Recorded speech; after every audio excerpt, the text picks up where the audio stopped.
Hi, I'm Tim Sales. Myself, along with Professor Charles King, who received his doctorate from the Harvard Business School and is a professor of marketing at the University of Illinois at Chicago, are going to briefly go through a business model for you that works.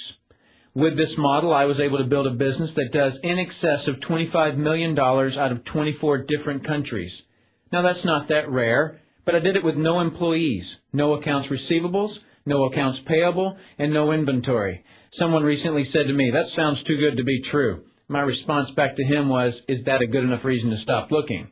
With all of the earn $10,000 a week attention-getting advertisements today, we hope you'll be able to recognize a professional business model when you see one.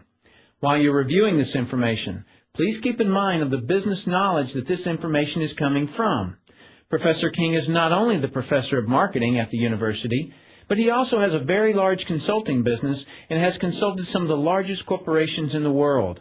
Companies like Blue Cross Blue Shields Associations of America, General Electric Corporation, General Motors, National Association of Realtors, Purdue University, Sears Roebuck and Company, Texas Instrument, U.S. Department of Energy, Westinghouse Electric Corporation, and over 100 other large to medium-sized corporations.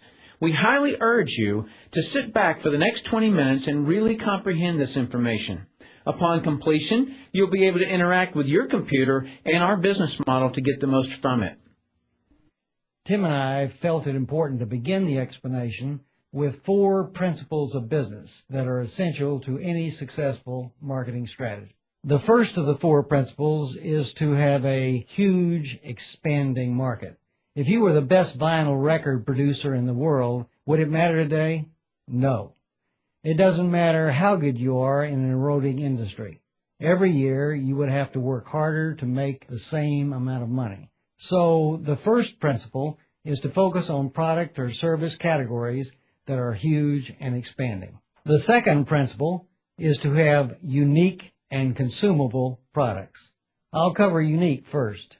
If you don't have a unique product, then you compete on price and convenience. Who has the best price? Who's closest to the customer? Yet if you have uniqueness, then people must come to you to get the product. If you don't have uniqueness, you must have a retention strategy to retain your customers. Next is consumable. If you have a non-consumable product, you're unemployed until your next sale. Success in business requires repeat sales of consumable products.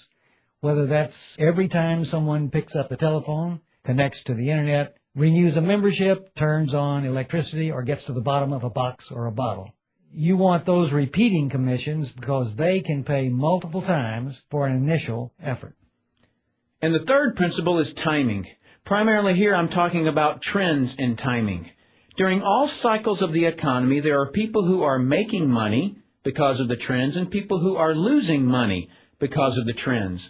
The money makers are the ones in front of large trends. The money losers are the ones who disregard trends. How do you get in front of large trends? You study what creates them. Currently, the baby boom generation creates the largest trends in the world. The baby boomers are defined as a group of babies born immediately following World War II. So between 1946 and 1964, that's 18 years, there were 76 million babies born in the United States, 1 billion worldwide. I've likened the magnitude of all of those babies being born to a basketball moving through a garden hose. See, if you can predict where this basketball is going through the garden hose, you possess the ability to make fortunes. Let's say it another way. If you can predict what 1 billion people are going to want to buy, you can make a fortune.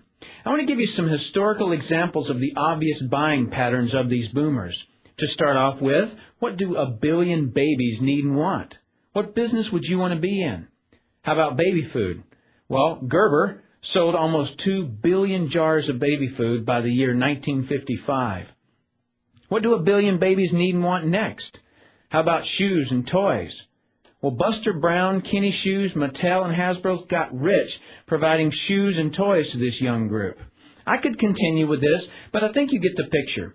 Let's jump way ahead to when the boomers are in their mid-20s to early 30s. If you had 1 billion people in that age group, what business would you want to be in? That was in the mid-70s to early 80s. Well, that was the biggest real estate boom of all time.